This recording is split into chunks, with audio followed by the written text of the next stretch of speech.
buenos días. Bienvenidos a comenzar esta última jornada sobre Santo Tomás y gracias por estar aquí.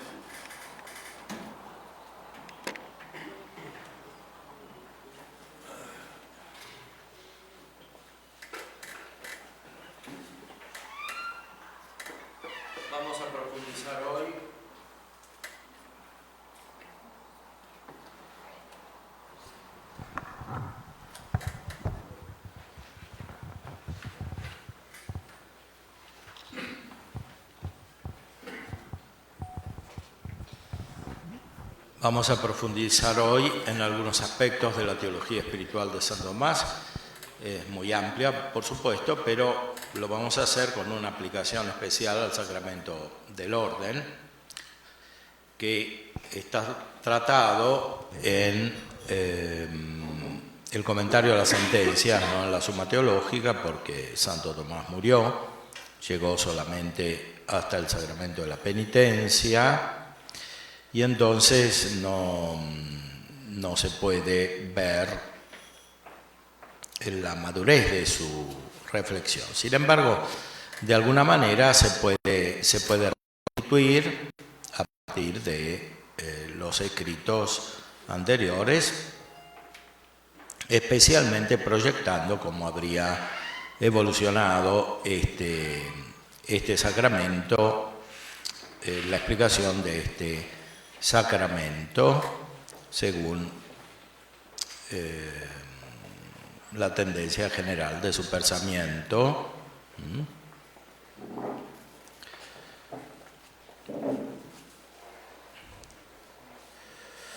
Veamos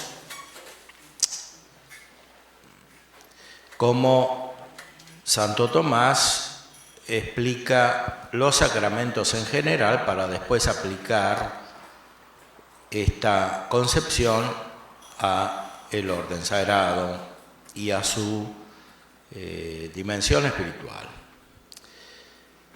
Los sacramentos tienen dos efectos principales, que son la gracia y el carácter. Eso está en la tercera parte de la suma, desde la cuestión 60. Hay un efecto principal de los sacramentos que es la gracia. Hay un segundo efecto que es el carácter. La gracia es principal respecto al carácter. Efectivamente, el sacramento más elevado, que es la Eucaristía, no produce carácter. La Eucaristía produce solamente la gracia. Y en esta gracia está la incorporación al cuerpo místico de Cristo. Lo que produce la Eucaristía es la unión con Cristo mística a través de su cuerpo. La unidad de la Iglesia es lo que principalmente produce la Eucaristía, y esta está constituida por la gracia y por la caridad. Cuando reflexionamos acerca del sacramento del orden, siempre debemos recordar que lo principal del sacramento del orden no es el carácter, sino la gracia. Muchas veces se invierte la jerarquía de estos efectos y el resultado es una confusión respecto de la naturaleza del sacramento. El orden sagrado, como todos los sacramentos, está dirigido a producir la gracia. Lo mismo sucede con el matrimonio. A veces se invierte el orden y parece que es más importante el vínculo sacramental entre los esposos que la gracia. En realidad, siempre es más importante la gracia que el vínculo sacramental. Efectivamente, cuando se considera el sacramento del orden solo desde el punto de vista de la unión, del vínculo, tiende a debilitarse y a veces, si bien no se rompe el vínculo como tal, se rompe la convivencia, las consecuencias del vínculo sacramental. Eso es porque hay una cierta inversión en el orden de los efectos, y algo parecido se puede decir del bautismo, de la confirmación. El bautismo tiene su centro en la gracia, aunque también produce carácter. Tanto es así que el bautismo de deseo produce la gracia, pero no produce el carácter. Y sin embargo, es bautismo. Lo mismo el bautismo de sangre, el testimonio de Cristo que pueden dar los catecúmenos, los que están deseando el bautismo y preparándose para el bautismo. Lo principal es siempre la gracia de Dios. Y esto lo tenemos que aplicar muy especialmente al sacramento del orden. Las deformaciones en la concepción de este sacramento derivan del hecho de que se lo tiende a considerar de una manera instrumental. Hay un libro famoso de un teólogo muy heterodoxo que era Eugen Drewermann, que escribió un tratado de moral desde el psicoanálisis de Freud, cambiando toda la moral, pero también habló de los sacerdotes y el título del libro era Los funcionarios de Dios. Claro, su concepción es inaceptable, pero el título dice algo real, o sea que el ejercicio del ministerio sacerdotal, cuando se deforma, tiende a ser una especie de función, como existe la función pública o la función de la enseñanza o cualquier otro tipo de actividad humana en cuanto es humana. Y esto es porque se unilateraliza uno de los efectos del sacramento del orden, que es el carácter. El carácter da ciertas cualidades fundamentales, es como un carisma, es más que carisma, porque el carisma se puede perder, se puede adquirir, se puede perder. El carácter no se puede perder, es algo que constituye la personalidad de quien recibe el sacramento, pero este carácter que da unas potencias básicas, o sea, capacidades, por ejemplo, cambiar el cuerpo, el pan y el vino en cuerpo y sangre de Cristo, absolver de los pecados. Estas cualidades crecen y se perfeccionan según la gracia. Entonces, hay algo que produce el sacramento del orden que es inmutable, que está dado por el carácter, y todos los sacerdotes tienen la misma capacidad, sean jóvenes, sean ancianos. Hay un elemento del sacramento del orden que es más perfecto, pero que puede crecer o puede incluso perderse, y eso es la gracia de Dios. Entonces, el carácter sacerdotal o ministerial del sacramento del orden corresponde a una potencialidad que se pone en acto por la gracia, una capacidad que crece con la gracia.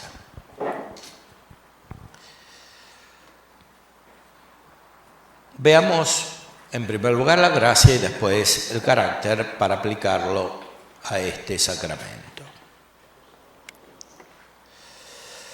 Todos los sacramentos causan la gracia. Son signos, pero causadores de la gracia. Signos que producen la gracia instrumentalmente, porque la gracia, como es divina, la puede producir solo Dios. Así como el ser lo puede producir solo Dios, porque solo Dios es todo el ser. Solo Dios es toda la vida divina, por eso solo Dios puede producir la gracia, ningún hombre puede producir la gracia. La misma humanidad de Cristo es causa instrumental de la gracia. Siguiendo a San Juan Damasceno, en las cuestiones anteriores de la tercera parte, Santo Tomás había dicho que la humanidad de Cristo es organum divinitatis, órgano o instrumento de la divinidad. La humanidad de Cristo es el instrumento conjunto unido a la persona divina. Los sacramentos son instrumentos separados porque pueden existir o no existir, celebrarse o no celebrarse. Sin embargo, no son menos importantes en cierta manera. Podríamos decir que el fin de la encarnación del Verbo son los sacramentos, sobre todo el sacramento de la Eucaristía, que hay que comprender debidamente en su aspecto espiritual, como comunión espiritual, según lo que explica más adelante, tratando acerca de la Eucaristía. Ya dijimos, lo principal de la Eucaristía no es el signo externo, o sea, las especies del pan y del vino que se reciben, con las cuales se recibe verdaderamente el cuerpo y sangre de Cristo, sino que se trata de la unión con Cristo, que es contemplativa, que requiere ejercicio de actos espirituales sobrenaturales. Entonces, los sacramentos de la nueva ley causan la gracia. Los de la antigua ley, los del Antiguo Testamento, no causan la gracia. Por ejemplo, la circuncisión no causa la gracia, o la celebración de la Pascua de los judíos no causa la gracia, o los sacrificios que hacían en el templo no causaban la gracia. Los sacramentos de la nueva ley sí causan la gracia. Son signos, como los del Antiguo Testamento, pero estos causan la gracia. ¿De qué modo? Instrumental. Son causa instrumental. No pueden ser la causa principal porque ninguna criatura puede producir un efecto superior a sí misma. O sea, ningún sacramento puede producir la gracia, que es la vida divina, que es superior al sacramento, porque es el fin y la causa eficiente principal del sacramento.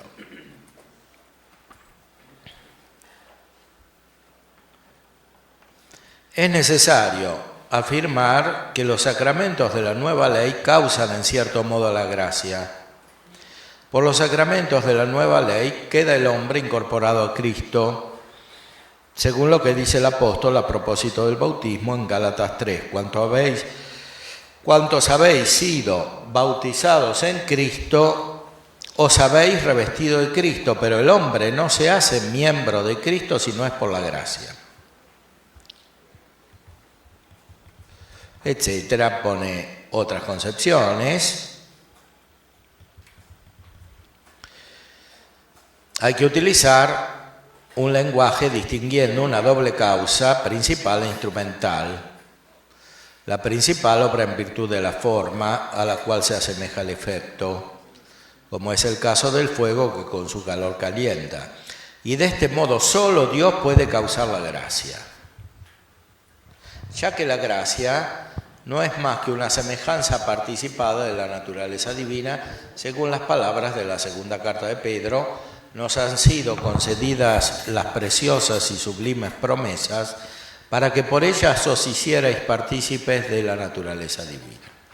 Theias koinonoi physeos, dice en griego, comunicantes divinae nature, dice la Vulgata, o a veces se dice participantes divinae nature, etc. En griego es que tenemos en común la naturaleza divina con Dios.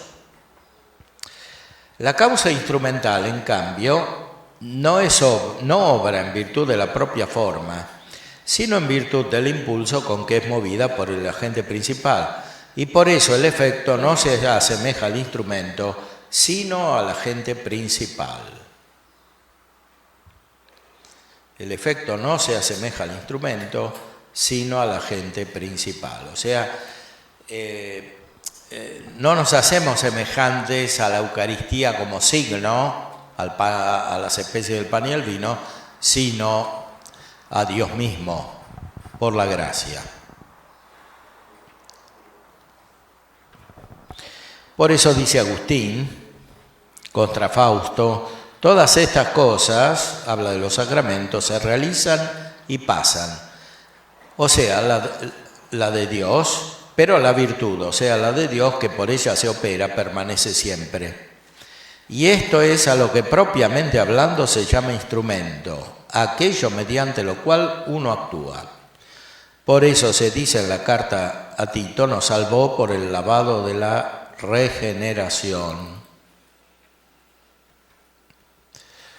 Entonces, cuando Cristo actúa a través de sus sacramentos, busca algo distinto de los sacramentos, que es el efecto de los sacramentos, o sea, la gracia, la vida divina.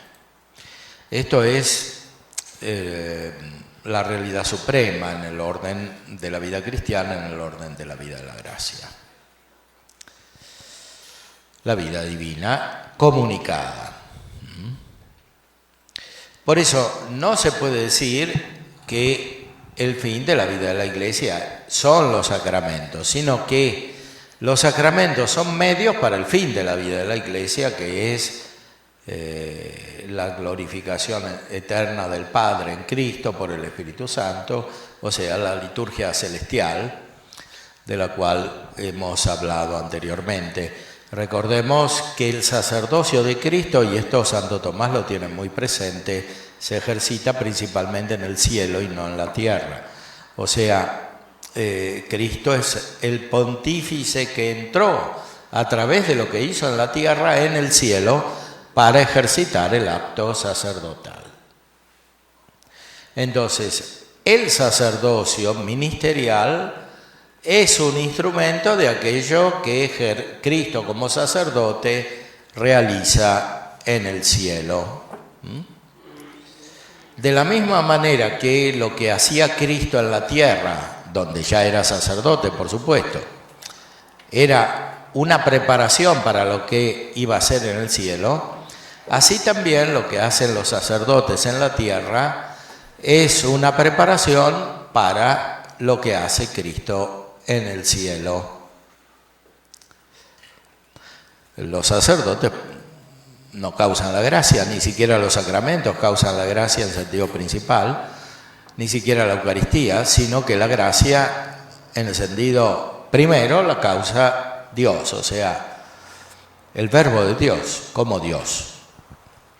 Y eso lo hace a través de su humanidad y a través de la presencia de su humanidad en la Eucaristía. Esa presencia es principalmente a través de las especies eucarísticas, dice Sacrosantum Concilium, pero también a través del ministro, donde está presente y actúa, y también en la asamblea.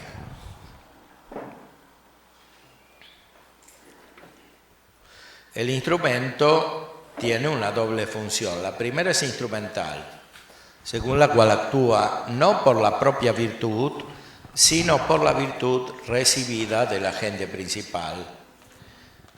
La segunda es propia y le compete por su forma. Cortar, por ejemplo, es competencia del hacha en virtud de su propio filo, mientras que hacer una cama le compete como instrumento que es del artífice.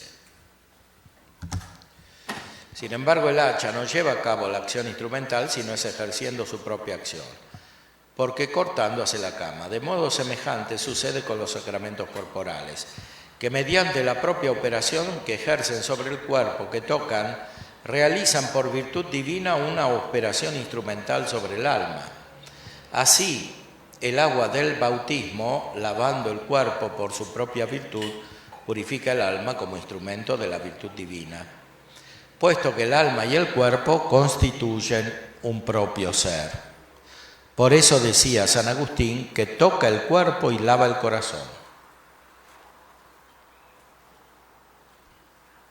O sea, hay sí un contacto corporal, pero ese contacto corporal es como una expresión de un contacto espiritual. Un tocar a Dios, como dice San Agustín, tangere Deum. Por eso existen sentidos espirituales. Los sentidos corporales, que tienen órgano corporal, pueden ser asimilados por los sentidos espirituales, que son más perfectos y son como su forma, como la inteligencia lo es de los sentidos naturales. Entonces, la operación divina puede asimilar el uso de los sentidos y las cosas corporales que estos sentidos alcanzan. Entonces puede asimilar la corporeidad humana para unirse con la Eucaristía a través de lo que se ve y de lo que se toca, que es las cualidades, las especies, o sea, los accidentes del pan y del vino, para llegar a algo más profundo, que es el cuerpo y la sangre de Cristo que están en su persona divina y finalmente la persona divina misma. Y eso no se toca ni se ve, sino que se cree. Por eso en la liturgia del Corpus Christi, Santo Tomás, que la escribió, dijo que los sentidos se engañan y que solo se cree con seguridad por el oído, que es lo que dijo San Pablo, pero no aludiendo simplemente al sonido, sino aludiendo a que a través de las palabras se accede a un tipo de conocimiento superior de la inteligencia, que es la fe. O sea, en la Eucaristía lo principal es el contacto con Cristo por la fe y por la caridad, sacramento de la caridad. Lo más importante no son las especies eucarísticas o los accidentes de las especies eucarísticas. El cuerpo de Cristo se hace presente realmente. ¿Pero para qué se hace presente? Para que tengamos fe en su persona, que incluye la humanidad y por tanto el cuerpo y la sangre de Cristo. O sea, para que nos unamos espiritualmente. Por eso Santo Tomás, más adelante, da tanta importancia a este efecto de la Eucaristía, más aún esta realidad principal de la Eucaristía, que es la comunión espiritual, lo podemos ver.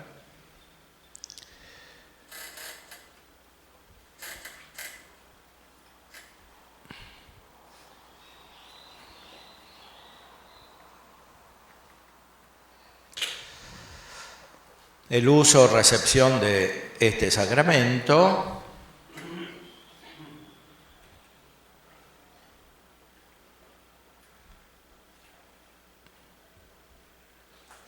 hay dos modos de recibir este sacramento, a saber, sacramental y espiritualmente.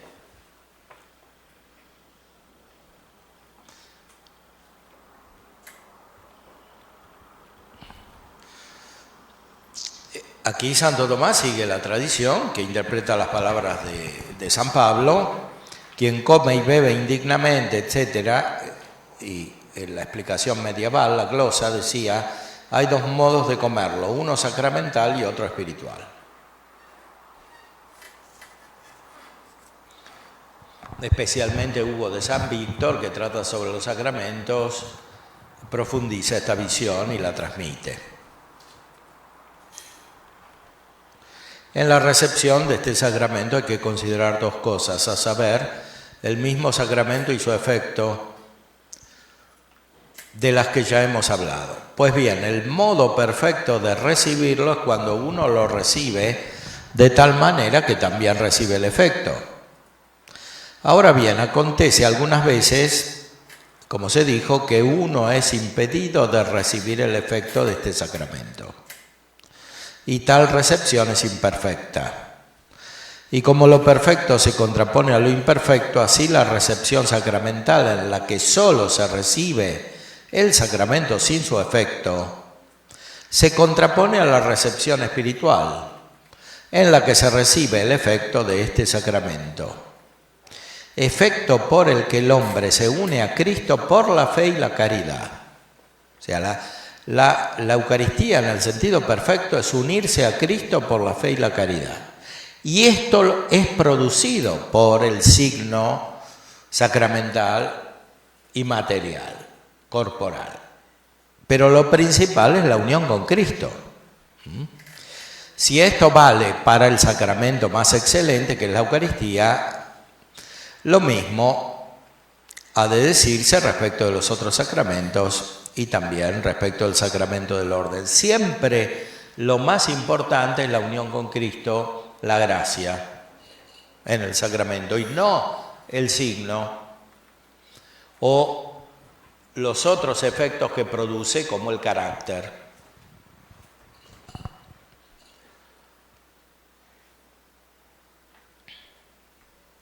También en el bautismo, como en otros sacramentos, se da una distinción parecida, porque algunos reciben solamente el sacramento, mientras que otros reciben el sacramento y su efecto.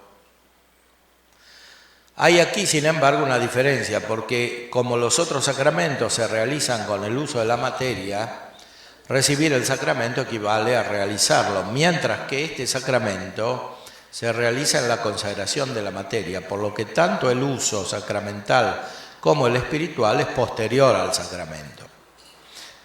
Ahora bien, en el bautismo y en los otros sacramentos que imprimen carácter, los que reciben el sacramento reciben siempre un efecto espiritual, que es el carácter, cosa que aquí no sucede en la Eucaristía. Por eso en este sacramento se distingue más el uso sacramental y el espiritual que en el bautismo. O sea, los otros sacramentos son como preparaciones para la Eucaristía, sobre todo los que imprimen carácter, o sea, el bautismo y el orden sagrado. Están dirigidos esencialmente a la Eucaristía, o sea, lo que inicia en el bautismo se cumple totalmente en la Eucaristía. El que es bautizado recibe la gracia y puede hacer actos de culto de Dios por los cuales se aumenta su gracia, o sea, puede recibir los otros sacramentos, puede obrar como cristiano, se aumenta su gracia, y este aumento es producido, más aún, tiene además por fin la Eucaristía, que es la unión con Cristo. Por eso Santo Tomás dice que no solo que fuera del bautismo no hay salvación, sino que tampoco fuera de la Eucaristía hay salvación. O sea, para alcanzar la salvación hay que recibir la Eucaristía, al menos espiritualmente. Lo mismo que hay que recibir el bautismo, al menos espiritualmente. Y para eso, de alguna manera, hay que conocerlo y hay que tener fe, aunque sea con otros símbolos, porque eventualmente alguien podría conocer a Cristo sin conocer el signo de la cruz, o sin conocer la representación de Cristo, o sin conocer el pan y el vino. Pero hay que tener un contacto con Cristo. No hay salvación fuera de este contacto con Cristo, porque la salvación no es otra cosa que la unión con Cristo. Entonces no puede existir. Sería contradictorio decir que hay salvación fuera de Cristo cuando la salvación consiste en unirse a Cristo. Y por tanto la Trinidad, porque Cristo es uno de la Trinidad. O sea, no más, cuando habla de la fe, lo dice con mucha claridad. Podemos verlo en la Secunda Secunde.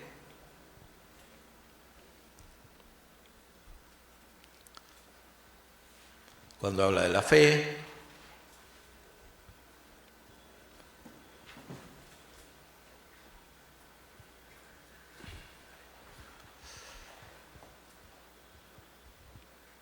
la virtud de la fe, el acto externo de la fe, el acto interior de la fe.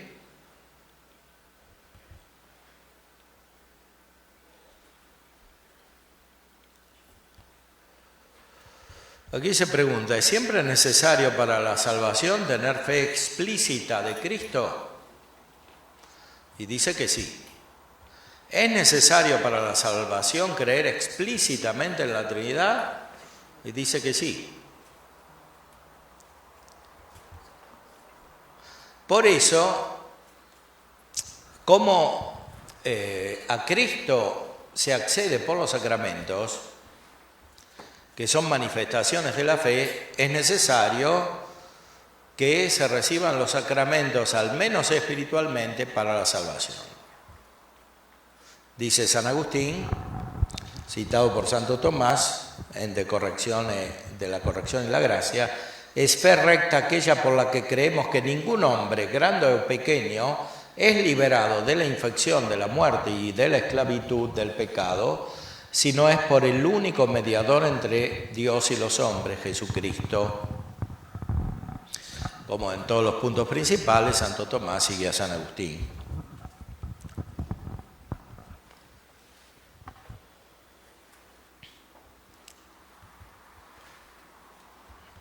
Y para eso dice que en todo tiempo fue necesario que el misterio de Cristo fuera de alguna manera conocido por todos los hombres.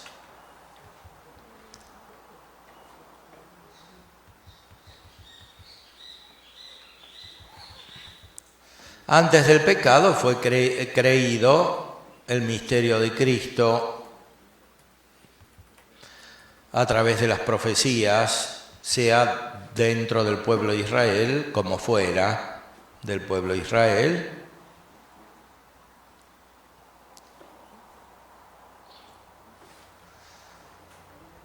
Es una aplicación de lo que dice San Pedro en los Hechos de los Apóstoles: no hay en el cielo otro nombre dado a los hombres por el que nosotros debamos salvarnos. Luego, en todo tiempo fue necesario que el misterio de la encarnación de Cristo fuera de alguna manera conocido por todos los hombres. Antes del pecado, incluso antes del pecado original, tuvo el hombre fe explícita en la encarnación de Cristo en cuanto que iba ordenada la consumación de la gloria, mas no en cuanto ordenada la liberación del pecado por la pasión y la resurrección. Esto es un ejemplo de cómo se puede dar esta fe explícita, aunque no esté en la revelación evangélica ni su expresión verbal y escrita. Parece que tuvo presciencia de la encarnación de Cristo con las palabras que dijo: por eso dejará el hombre a su padre y a su madre y se adherirá a su mujer, y vendrán a ser los dos una sola carne. Palabras que comenta el apóstol: gran misterio es este, lo digo respecto a Cristo y a la Iglesia, en la carta a los Efesios. Bueno, o sea, de alguna manera Adán y Eva percibían a Cristo, o sea, la encarnación del Verbo. Lo podían conocer. Y así sucede después del pecado original, después de la promulgación de la antigua ley.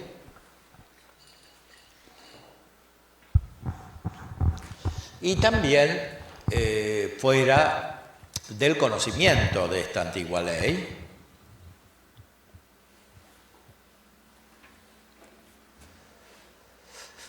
Un conocimiento cada vez más explícito, sobre todo después del pecado, era necesario conocer de algún modo la pasión y la resurrección, por las cuales es liberado el género humano del pecado y de la muerte. De otra suerte, no se hubiera podido prefigurar la pasión de Cristo en ciertos sacrificios, tanto antes como bajo la ley. Estos sacrificios tenían ciertamente un significado explícitamente conocido por los mayores. Los menores, en cambio, conocían algo bajo el velo de tales sacrificios, creyendo que habían sido dispuestos divinamente en orden a Cristo que debía venir. O sea, la fe del pueblo está como contenida en la fe de los que conocen el sentido de los sacrificios, que son, sea los sacrificios del Antiguo Testamento, sea los sacrificios de las religiones naturales o de la religión natural, que tiene variaciones efectivas según las circunstancias humanas. Entonces, siempre que sea la verdadera religión, como dice San Agustín en su libro. El libro de Veras Religiones es más bien un libro de filosofía que de teología. San Agustín lo hizo cuando era más joven. Y en este libro él explica cómo se conoce a Dios y cómo se tiene una vida recta respecto de Dios. Entonces, hay una religión natural. Porque así como el hombre naturalmente está ordenado a ejercitar la justicia respecto del prójimo y de la comunidad, también está ordenado a ejercitar la justicia respecto de Dios. Más aún, este ejercicio es en cierta manera principal. Entonces, hay una religión natural. Por supuesto, esta religión natural, así como el conjunto de la conducta natural humana, puede ser deformada por el pecado después del pecado original. Efectivamente, así como hay una perversión moral, hay una perversión religiosa. San Pablo dice que los dioses de los gentiles son los demonios. O sea que en general, en vez de rendir culto a Dios, le rinden culto a los demonios. Esto es una deformación de la verdadera religión. San Pablo, ya lo hemos visto, en la carta a los Romanos, capítulo 1, dice que se podía conocer a Dios. Y en vez de rendirle culto, los hombres se alejaron y por eso sufrieron las consecuencias. Entonces, hay una verdadera religión. Según esta verdadera religión hay elementos explícitos, porque la verdadera religión requiere oblaciones y sacrificios. O sea, algo que se hace para rendir culto a Dios. Santo Tomás toma el sentido de sacrificio de San Agustín, especialmente la Ciudad de Dios. O sea, sacrificio es una obra buena que se hace para rendir culto a Dios, no es necesariamente algo cruento, o sea, la destrucción de la ofrenda, como sucedía históricamente en las religiones anteriores a la pasión de Cristo, sea en el Antiguo Testamento, sea en otro tipo de religiones. Entonces, el sacrificio tiene un sentido que es espiritual. Y ese sacrificio verdadero hace que de alguna manera en todos los tiempos se pudiera conocer a Cristo. Pero para eso hace falta la fe. Una fe explícita no quiere decir que esa gente conocía las palabras de la Biblia, porque era imposible, o que los judíos del Antiguo Testamento conocieran explícitamente lo que decía el Nuevo, porque eso también es imposible. Lo que tenían estos es la posibilidad de entrar en contacto con Cristo a través no solamente de un acto espiritual, sino de un acto sensible. Por eso habla de explícito, porque si no se usan los sentidos, el acto espiritual es imposible. También el acto de fe es imposible, porque no se puede realizar a modo humano. Por eso, de alguna manera, hay que percibir a Cristo. Eso es fe explícita. Y lo mismo se debe decir, como está después, respecto de la Trinidad. De alguna manera hay que percibir la Trinidad. El Vaticano II, en Gaudium et Spes, tiene esa expresión conocida de que Dios otorga a todos los hombres la posibilidad de entrar en contacto con el misterio pascual de Cristo. Esta posibilidad no quiere decir que todos los hombres se salvan, ni tampoco quiere decir que todos reciben la gracia, porque la gracia depende de que Dios la dé. Ahora, la posibilidad es la potencia, porque es distinta del acto. Entonces, esta posibilidad está, ahora tiene que pasar al acto. Y eso ya depende de la gracia de Dios y también de la actitud del sujeto que acoge o rechaza la gracia de Dios. Entonces, sí, ahí hay un misterio que es el misterio mismo de la gracia y de la salvación. Pero no puede haber salvación fuera de Cristo y por tanto no puede haber salvación fuera de el bautismo y fuera de la Eucaristía. Y como la Eucaristía es el signo de la Iglesia, tampoco hay salvación fuera de la Iglesia.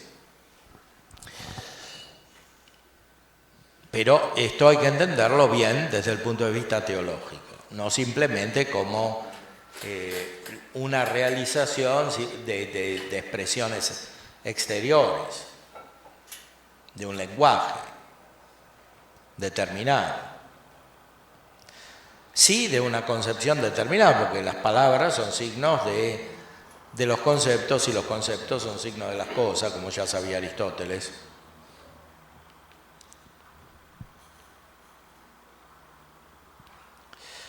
Pero tornemos al tema de los sacramentos.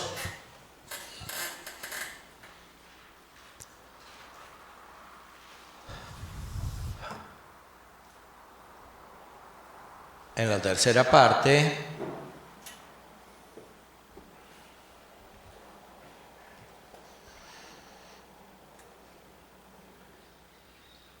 estábamos en la Eucaristía, comunión espiritual, que es lo principal en la Eucaristía, la forma principal de recibir la Eucaristía.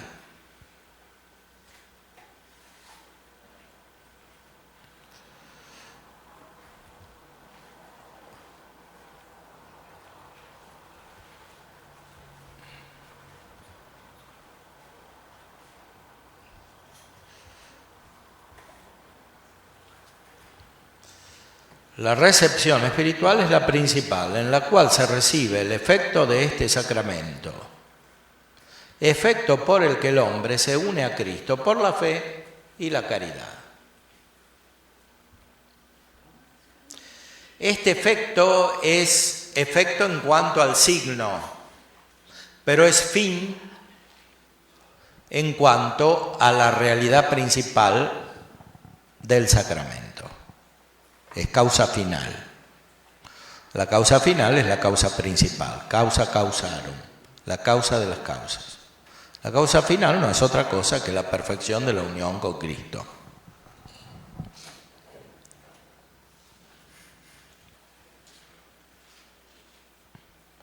La recepción sacramental que produce la recepción espiritual no se contrapone a esta, sino que la incluye. Pero la recepción sacramental que no produce el efecto espiritual sí se contrapone a la espiritual. De la misma manera que lo imperfecto que no alcanza la perfección de la especie se contrapone a lo perfecto. O sea, alguien puede recibir sacramentalmente la Eucaristía y no espiritualmente. San Agustín, ya lo dijimos, decía que muchos van a la iglesia, reciben la Eucaristía sacramentalmente, pero no espiritualmente.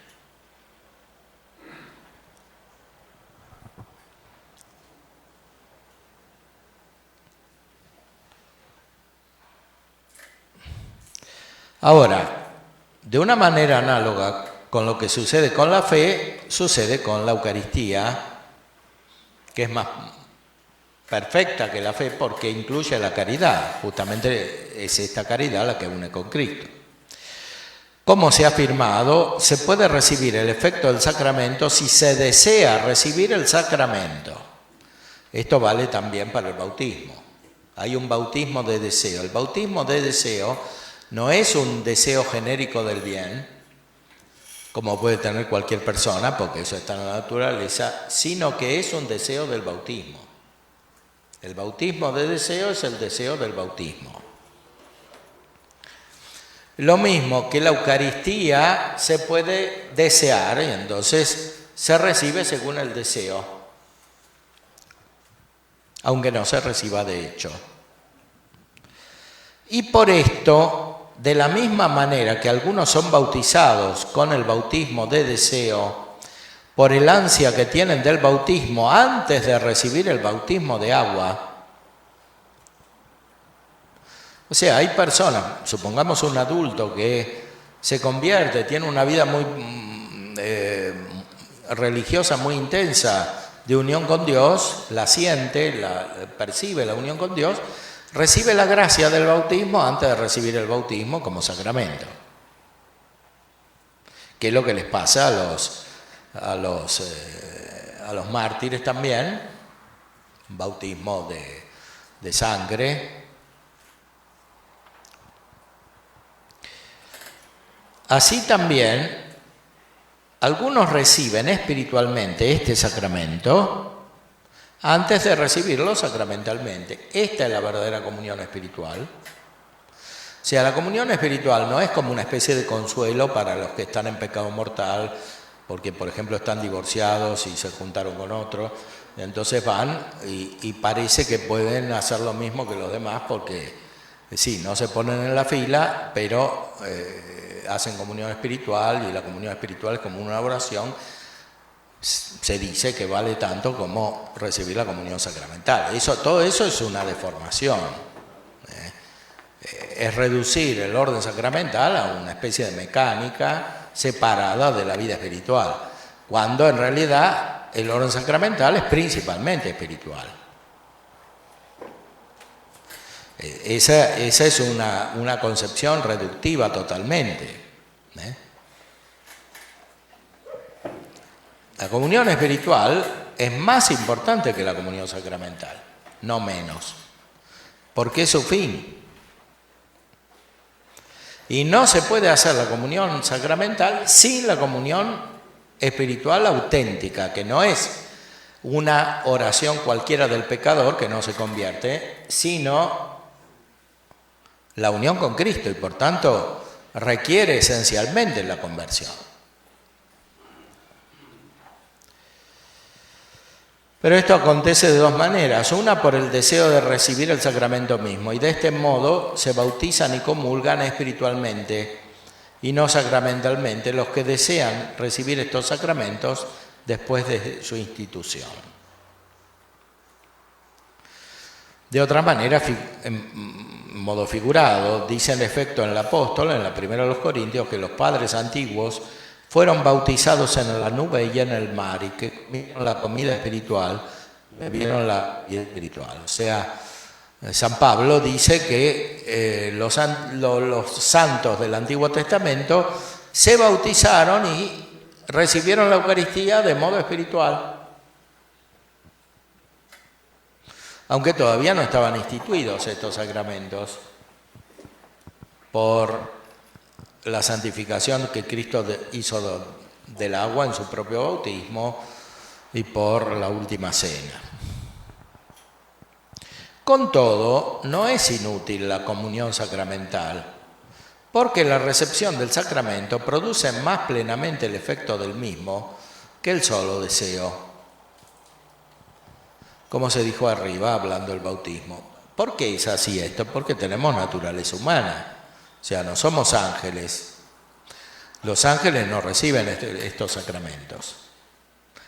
Reciben algo superior a los sacramentos, que es la contemplación del Verbo, la alabanza del Padre, pero no reciben sacramentos porque no tienen cuerpo. Entonces, nosotros sí tenemos cuerpo. Para que la vida espiritual en nosotros sea real y sea perfecta, de alguna manera tiene que participar el cuerpo. Para eso el Verbo se hizo carne. Los sacramentos hacen presente al Verbo encarnado.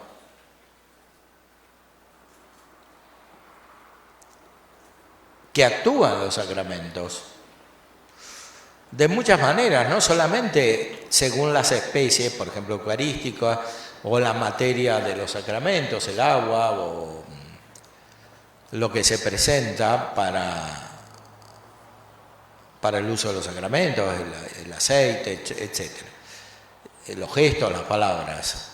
Se hace presente sobre todo en el ministro. Cuando alguien bautiza, dice el concilio, es Cristo quien bautiza. Y lo mismo, cuando el sacerdote, que es ministro de Cristo, celebra la Eucaristía, es Cristo quien la celebra.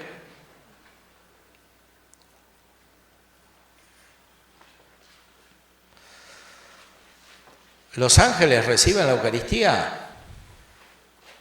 San Agustín dice: comed espiritualmente este pan del altar, aportad inocencia al altar, pero no es propio de los ángeles acercarse al altar para tomar algo de él. Luego los ángeles no se alimentan espiritualmente. Cristo está contenido en este sacramento no en estado natural, sino en estado sacramental. Por lo tanto, el alimento espiritual puede verificarse de dos modos. Primero, alimentándose de Cristo en su estado natural, y así que es como los ángeles se alimentan espiritualmente de Cristo, uniéndose a Él con la fruición de la caridad perfecta y con la clara visión. Este es el pan que nos espera en la patria, y no por la fe, como nosotros que nos unimos a Él aquí en la tierra. Segundo, es posible alimentarse espiritualmente de Cristo en cuanto que está presente bajo las especies de este sacramento, creyendo en Él y deseando recibirlo sacramentalmente, o sea, por la fe y el amor. Y esto es no solo alimentarse de Cristo espiritualmente, sino también recibir espiritualmente este sacramento, cosa que los ángeles no pueden hacer. Por consiguiente, aunque los ángeles se alimenten espiritualmente de Cristo, ellos no pueden recibir espiritualmente este sacramento.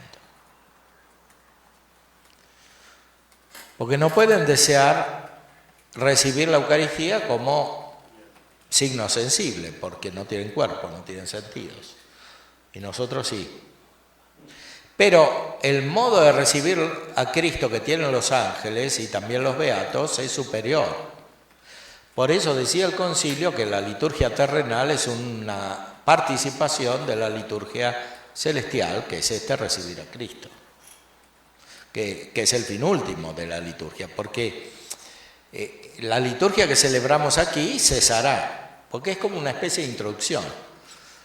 Es como la vida de Cristo respecto de lo que hace Cristo en el cielo, según lo referido de la carta a los Hebreos, que dice explícitamente que entró en el santuario a través de la pasión, ¿no? Para ejercitar su sacerdocio. Así también nosotros entramos en el santuario, que es la vida eterna, la bienaventuranza, a través del orden sacramental del cual el centro, lo principal es la Eucaristía. Y esto nos hace retornar al sacramento del orden. Para entender bien el sacramento del orden, hay que referirlo a la Eucaristía. Santo Tomás dice que el sentido del orden es la Eucaristía. Entonces, pero la Eucaristía entendida de esta manera, no simplemente la celebración sacramental externa. Cuando la Eucaristía se la reduce a la celebración sacramental externa, ¿qué pasa? Que el sacerdocio también se lo reduce a una función externa, es proporcionado.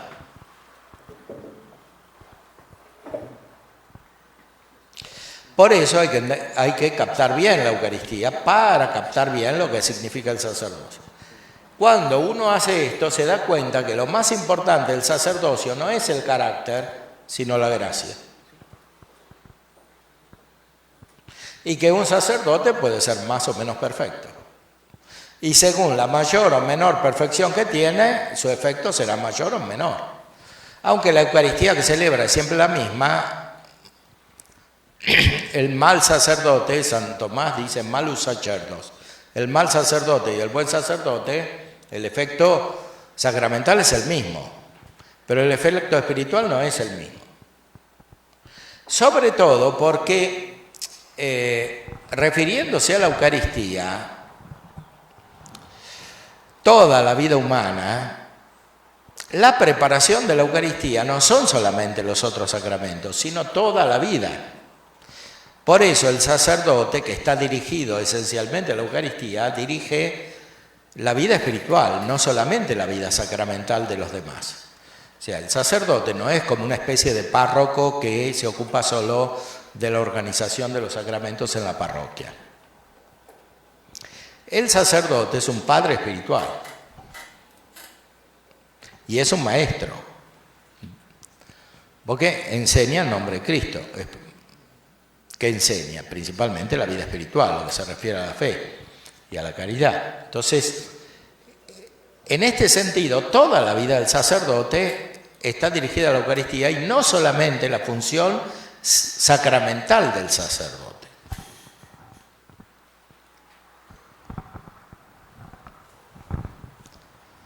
Y por eso importa más la santidad del sacerdote que su carácter. Porque con el carácter puede hacer siempre lo mismo, pero con la santidad no.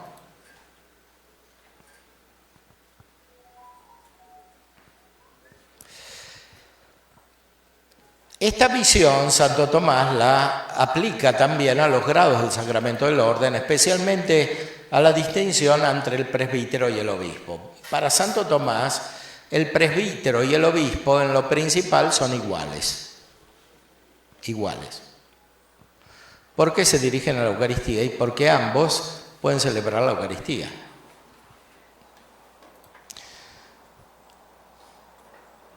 Los dos celebran lo mismo, que es lo principal, desde el punto de vista sacramental. Pero además,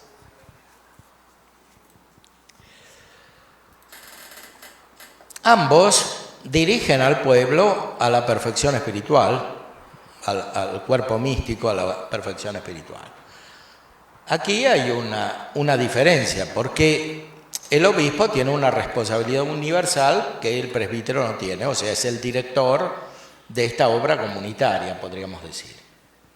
Ahora, así como en el presbítero lo principal es la gracia y no el carácter, así también en el obispo lo principal es la gracia y no el carácter.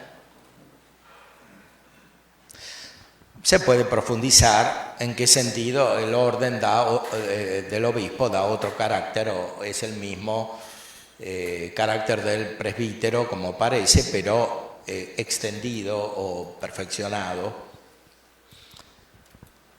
Santo Tomás, cuando trata de la diferencia entre el presbítero y el diácono y el obispo, al principio tiende a decir que no es una diferencia directamente sacramental. Después parece que sí, que la entiende como sacramental, que es más razonable, como también tiende a afirmar el Concilio Vaticano II, porque el episcopado es dado en el sacramento. Para Santo Tomás, todos los grados del orden que se consideraban, en esa época eran 7, imprimen carácter. Desde el primero, ¿no?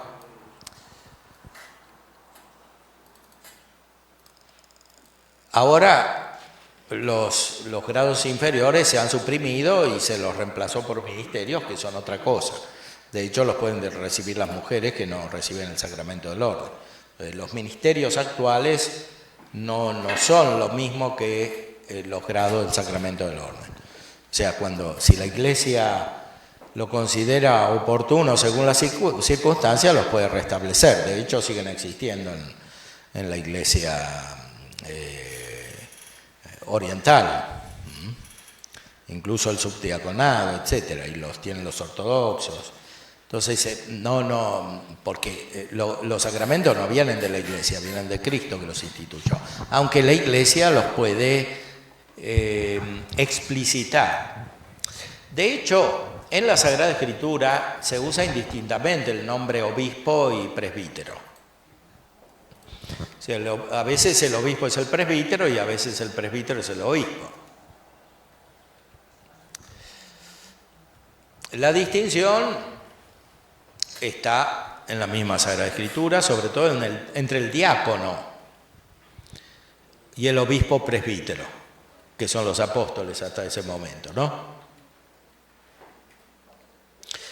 Todos los presbíteros a lo largo del tiempo son partícipes del ministerio de los apóstoles, dice el Presbyterorum Ordinis del Vaticano II.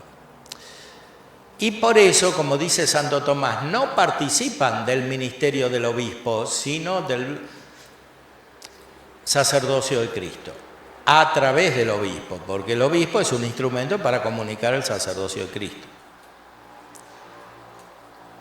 Después del concilio se hicieron algunas lecturas de Lumen Gentium, por ejemplo la de Gerard Philippe, que comenta Lumen Gentium, y parece que el sacerdocio del presbítero es como una comunicación del sacerdocio del obispo, pero no es así. Eso no lo dice la Sagrada Escritura ni la tradición. O sea, ni el concilio tampoco lo dice, más bien dice lo contrario. O en Presbyterorum Ordinis dice 2 veces por lo menos que el ministerio de los presbíteros es el ministerio de los apóstoles. De los apóstoles, de los cuales son sucesores los obispos. Entonces, hay una igualdad principal entre el obispo y el presbítero. Hay una diferencia que es real también, y está claro que en toda obra comunitaria hace falta una dirección, no puede existir una comunidad, una sociedad sin una dirección.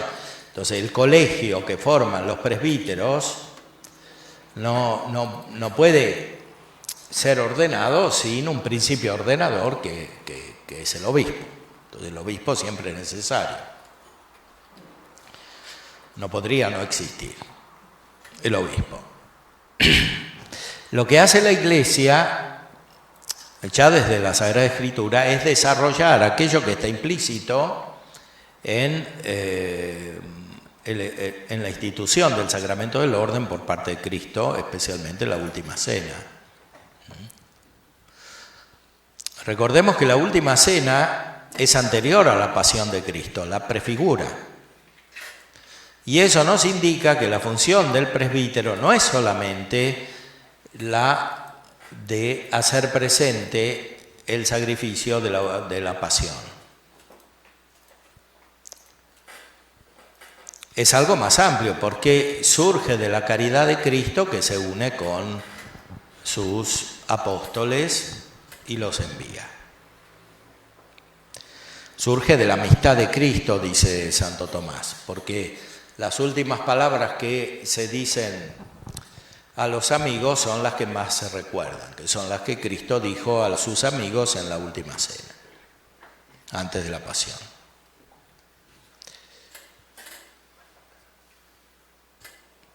Por eso, para entender bien el sacramento del orden,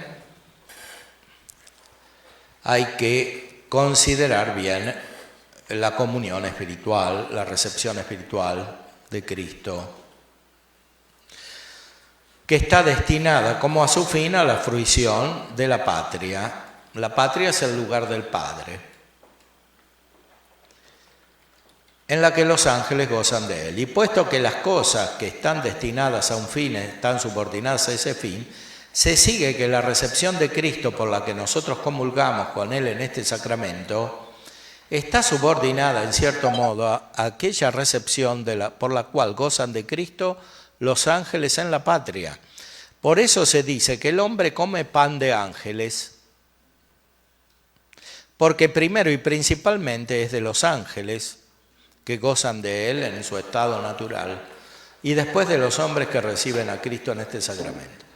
Esta es la inspiración fundamental que se encuentra en el número 8 de Sacrosanctum Concilium que hemos considerado anteriormente. O sea, la liturgia terrenal participa, es continuación, manifestación, sacramento de la liturgia celestial, que tiene su raíz en la Trinidad, porque es el culto que Cristo hace al Padre porque Él es el Hijo eterno de Dios. O sea, el culto es como una continuación, una manifestación en la humanidad de Cristo de aquello que se realiza en la divinidad de Cristo como unión y que se expresa en el Espíritu Santo. Tornemos entonces a los efectos de los sacramentos para aplicarlo al sacramento del orden. Al principio de este tratado en la cuestión 60.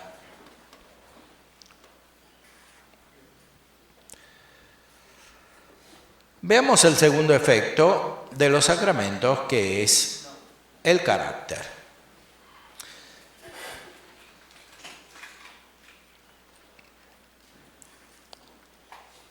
Aquí la inspiración de Santo Tomás es muy elevada, como suele suceder también en otros tratados. Tiene como iluminaciones, como reflejos de la luz divina especiales que en cierta manera interrumpen el discurso humano teológico. Pasa también con con la virtud de la caridad, ¿no? Hace todo un análisis teológico, pero lo primero que dice es como una iluminación. Dice, la caridad es amistad. Y después sigue todo el análisis. Y aquí pasa algo parecido. Y lo que dice de principal ni siquiera lo piensa él, lo reporta de otros. Santo Tomás por sí mismo tiende a centrar el carácter en la humanidad de Cristo, en ser signo de la humanidad de Cristo, en actuar según la humanidad de Cristo. Pero reporta la concepción de otros que dicen, no, el carácter es signo de la Trinidad, no solamente de Cristo. O sea, da un poder trinitario y no solamente un poder cristológico. Claro, uno está incluido en el otro. Pero hay un matiz, porque cuando uno habla de Cristo, especialmente en el orden sacramental, tiende a centrarse en su humanidad. Y por tanto en el orden sacramental que hace presente la humanidad como instrumento. En cambio, cuando uno habla de la Trinidad, ve directamente la divinidad, porque la Trinidad es Dios.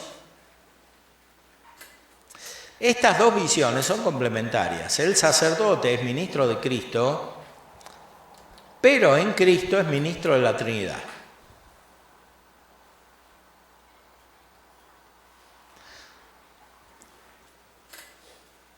Lo cual es especialmente importante para entender lo que dijimos acerca de la comunión espiritual. Porque a través de la comunión espiritual nos unimos no solamente con Cristo, sino con el Padre y con el Espíritu Santo. Muy bien, creo que podríamos hacer una breve interrupción. No sé si hay preguntas.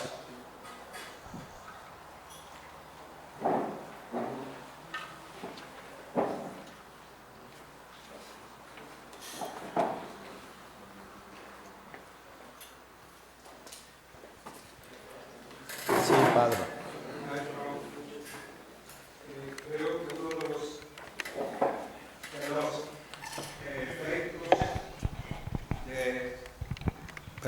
Creo que uno de los efectos de estar en comunión o recibir la Sagrada Comunión son diferentes como gracias que también se van distribuyendo a través del sacramento eucarístico. Y vemos, por ejemplo, gran cantidad de personas que al ver esos efectos han cambiado, se han convertido. Y parece que dentro de la santidad de muchas personas son personas, parece eucarísticas, que tienen un gran amor a eso. No sé si es verdad o a lo mejor estoy inventando. No, sí, es verdad, porque el hecho de que se crezca en la santidad porque se crece en la gracia necesariamente produce como efecto el amor a la Eucaristía, porque es donde está principalmente. Pero hay personas que, además de la gracia que hace amar la Eucaristía, pueden tener un carisma especial. O sea, gracias especiales referidas a la Eucaristía y a la difusión de la fe y la unión con Cristo en la Eucaristía. Y el carisma es distribuido por el Espíritu Santo como quiere Él. O sea, no todas las personas tienen los mismos carismas, pero todas las personas que tienen santidad tienen la misma gracia, santificante o habitual o gratum faciens. Aún esta gracia, sin embargo, hay que recordar que San Tomás dice que según cada sacramento se da de una manera especial. Porque aunque el sacramento sea material, sin embargo es signo de algo espiritual e instrumento de una eficacia espiritual de Dios que se manifiesta según este sacramento. Entonces, la gracia que es siempre la gracia santificante, adquiere una modalidad según la Eucaristía o según el orden, etc. Después nos vamos a referir a lo propio del orden en relación con la Eucaristía. El orden pone orden, o sea, ¿por qué el presbítero y el obispo representan aquí Cristo cabeza? No simplemente porque mandan externamente o porque tienen una jurisdicción, porque eso al límite se puede entender también de cualquier autoridad humana, ¿no? A veces el derecho canónico se lo reduce a un derecho cualquiera, es decir, a una especie de técnica humana para gobernar los actos externos.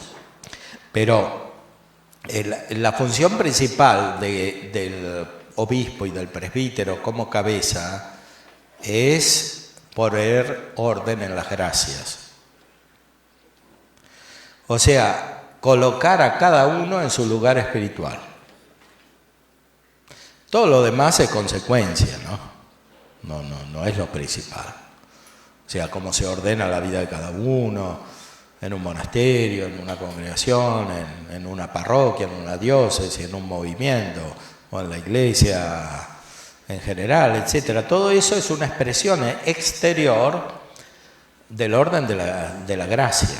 Entonces, por eso el presbítero, y más todavía el obispo, tiene que ser contemplativo. Porque si no, no ve la gracia y no le puede dar a cada uno su lugar, hace todo al revés.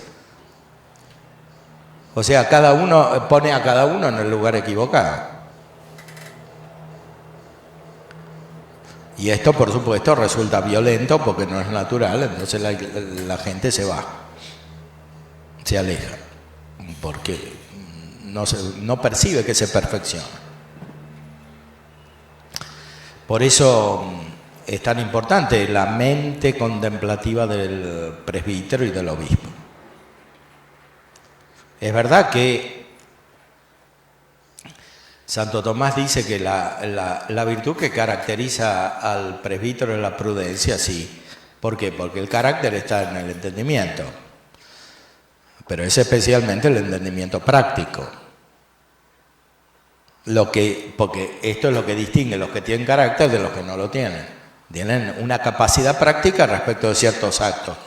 Pero la capacidad práctica es una extensión de la teórica, como decía Aristóteles, y tiene por fin la teórica. Entonces, esa capacidad práctica de la prudencia, como sucede también en el orden natural moral, no se puede ejercitar sin la contemplación. Por eso el presbítero y el obispo tienen que ser contemplativos. Dionisio de Areopagita, en el libro de la jerarquía eclesiástica, donde trata de los sacramentos, transmite la concepción que reciben los medievales y San Tomás especialmente, que para ser ordenado presbítero hay que estar en la vía iluminativa, y para ser ordenado obispo hay que ser perfecto.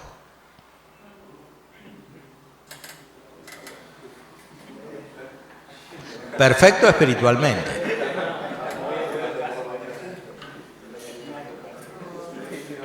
Y tiene mucha razón, porque si no, el obispo se convierte en un funcionario, más que el presbítero, porque la función es más desproporcionada, ¿no? Como la del presbítero, la del obispo es más difícil porque es más universal. Si no tiene la santidad adecuada, se nota más que en el presbítero.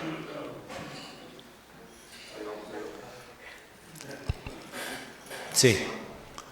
Por lo que usted dijo, Santo Tomás ya consideraba los 7 grados del sacramento del orden, ¿o esto es a partir del Concilio de Trento? No, ya estaba establecido, no era dogmático en el sentido de definición explícita, pero ya estaba en la tradición de la Iglesia. Los grados se fueron considerando de muchas maneras en la historia, hubo muchas variaciones, ¿no? Lo que es absolutamente seguro, lo que es constante, es la explicación del presbiterado y del diaconado. Eso sí, no cambió nunca. Todo lo demás se fue variando en la concepción histórica, incluso el episcopado. Pero el diaconado siempre estuvo y el presbiterado también. A veces identificado con el episcopado, como en la Biblia, y a veces distinguido. Y distinguido de distintas maneras.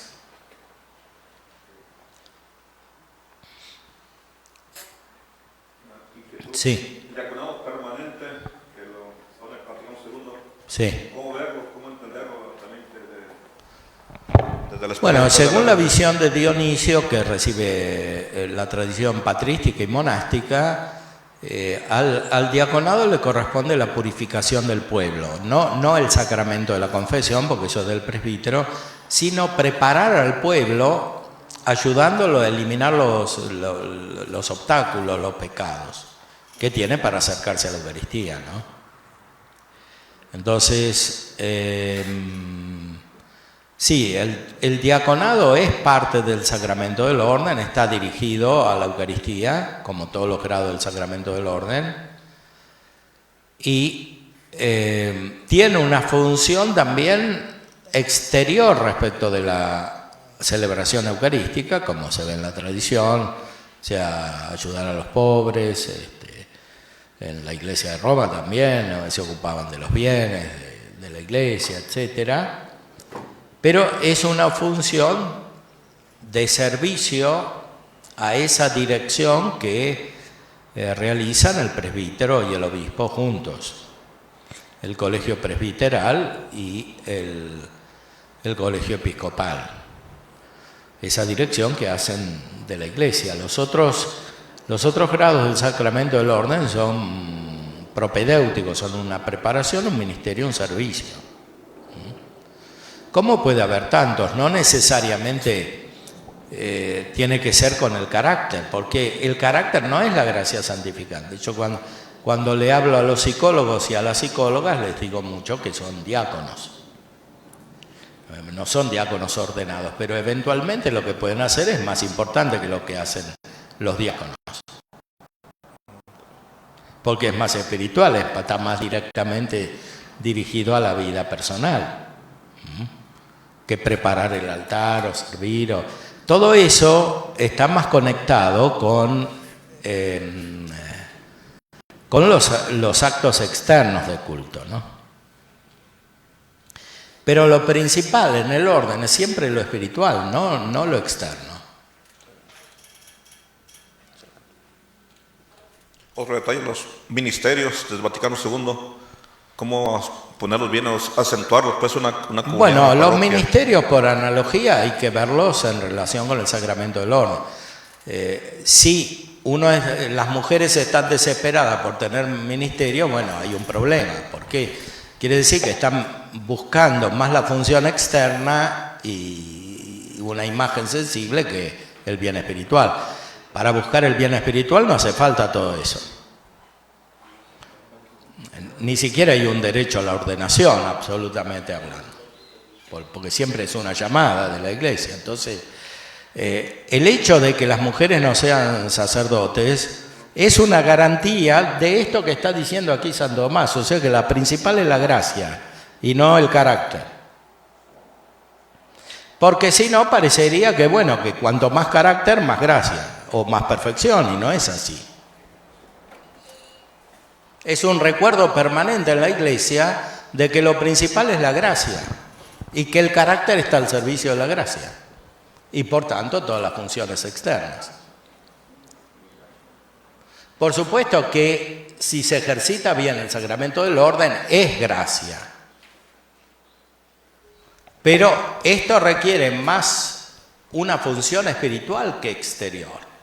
Por eso, en cierta manera, lo principal que hace el presbítero y el obispo es ser padre espiritual, porque ahí se engendran los hijos en el Hijo. Ser padre espiritual es más importante que celebrar la Eucaristía, porque eventualmente cualquier persona buena se la podría hacer celebrar la Eucaristía, pero no cualquier persona puede ser padre espiritual. Sobre todo porque para ser padre espiritual hace falta representar a Cristo y no solamente al Padre que no tiene cuerpo, porque la Iglesia es también visible y las personas que se engendran tienen un cuerpo y viven en una sociedad que tiene elementos visibles. Entonces, el sacerdote que tiene un sacramento que también es visible y un carácter que lo distingue externamente, es no solo el que pone a cada uno en su lugar según la gracia, sino también según la gracia vivida en tales circunstancias. Por eso no es lo mismo cuando un laico es consejero o director espiritual que cuando es sacerdote. Porque el sacerdote tiene una función pública y externa para representar a Cristo, que está unida con la gracia, y por eso ordena a la Iglesia no solamente según las gracias interiores, sino también según el lugar exterior, según las circunstancias concretas, reales. Por eso la gente va y le consulta a los sacerdotes cuando tienen problemas graves, ¿no? Porque no se trata solo de tener vida espiritual, se trata de ver cómo se vive esa vida espiritual en estas circunstancias, que son externas y que pueden ser difíciles.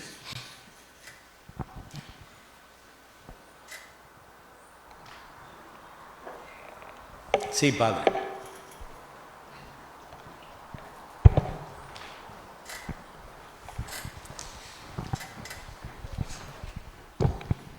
Sí, padre. Escuchando esto, vemos como un grande riesgo para la formación y para los sacerdotes concebir el sacerdocio solamente como un guía de la comunidad, claro.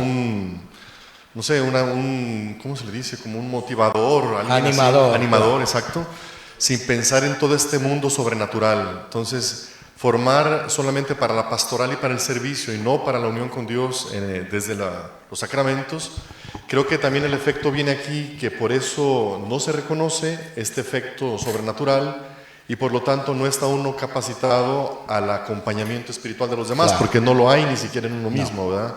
Entonces creo que es mucha responsabilidad para el sacerdote omitir esta realidad del llamado, ¿no? Más a la gracia que al carácter. Entonces claro. Creo que a nivel formativo sí es importante inculcar esto en los jóvenes, ¿verdad? ¿Qué otros elementos podrían recalcarse así para decir, bueno, un sacerdote tenga esto en claro, lo hemos visto claramente, pero así en breve, ¿qué nos podría compartir? Bueno, también hay que subrayar el papel de maestro que tiene el sacerdote, porque hace presente a Cristo maestro, que es el verbo, es la sabiduría de Dios. Entonces el sacerdote tiene que ser sabio, no solamente tiene que ser padre, tiene que ser sabio porque representa al Padre, al Hijo, que es la sabiduría de Dios. Entonces, los fieles tienen que ver en el sacerdote un sabio. No necesariamente quiere decir que tiene todos los títulos académicos, pero quiere decir que tiene la sabiduría real. O sea, el conocimiento por las causas de las cosas, sea en el orden de la gracia, sea en el orden de la naturaleza. Y los dos van juntos porque la gracia perfecciona la naturaleza. No se podría tener un conocimiento de la vida sobrenatural, de las gracias, de la fe, de los objetos de la fe sin conocer la realidad natural. Sería imposible. Pues hace falta algo explícito, como dijo Santo Tomás antes. Pues la mente humana funciona así. Porque por eso el sacerdote debe evitar el extremo del espiritualismo, un misticismo falso, separado de la realidad, y el extremo de un naturalismo, o sea, convertirse en una especie de líder humano. Y por otra parte hace falta recordar la función espiritual, o sea, el sacerdote es ministro del Espíritu Santo. Y por eso, en cierta manera, anima y suscita vida. Pero esta animación no es al modo de un líder natural que motiva sensiblemente, sino que es, en cierta manera, ser instrumento o canal de la iluminación que hace el Espíritu Santo en el interior de las almas. Y esto supone una relación de libertad muy grande entre los fieles y el sacerdote.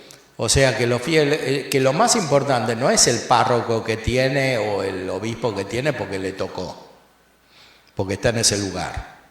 Eso sería reducir la vida de la iglesia a una especie de concepción feudal como existía en la Edad Media, ¿no? Cada uno tenía su señor, estaba en ese territorio y no se podía ir. No es así. Cuanto más profunda es la relación entre los fieles y el sacerdote, es más libre.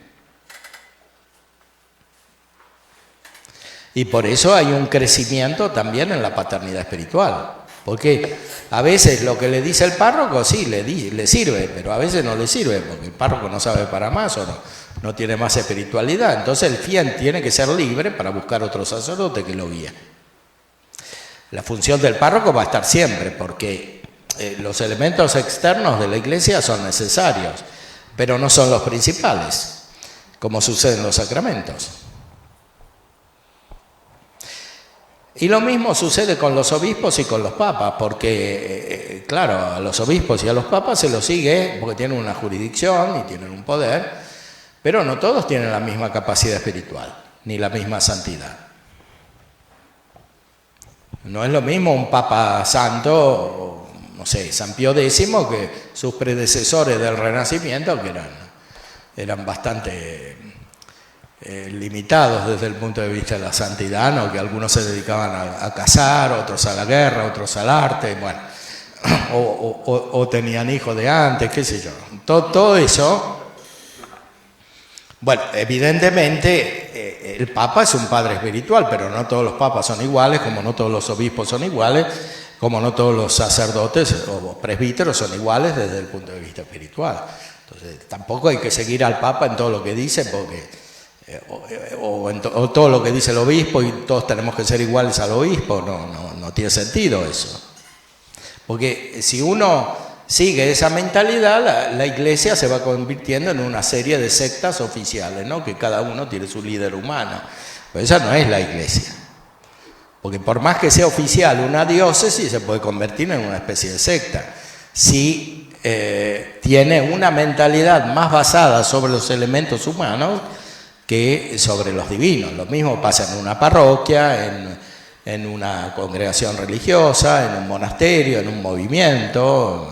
Eso pasa mucho en los movimientos, que tienen algunas gracias al principio para convertir a la gente, pero después hay que crecer y para eso hay que dar libertad, ¿no?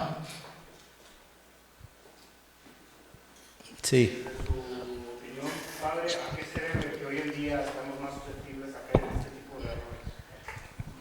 Bueno, hay muchos factores, pero lo principal es la falta de profundidad. O sea, que no se conoce bien la revelación, no se conoce bien la tradición, no se conoce bien la teología, la gran teología, porque todo esto ya está dicho, ya está pensado, no es algo que tenemos que descubrir de cero. Ya está todo en la tradición, ¿no? Podemos actualizarlo, revivirlo, aplicarlo a las circunstancias actuales como tratamos de hacer aquí, pero lo principal está, ya lo tenemos. Lo que pasa es que lo tenemos que descubrir y para eso hay que apreciarlo y para eso hay que enseñarlo.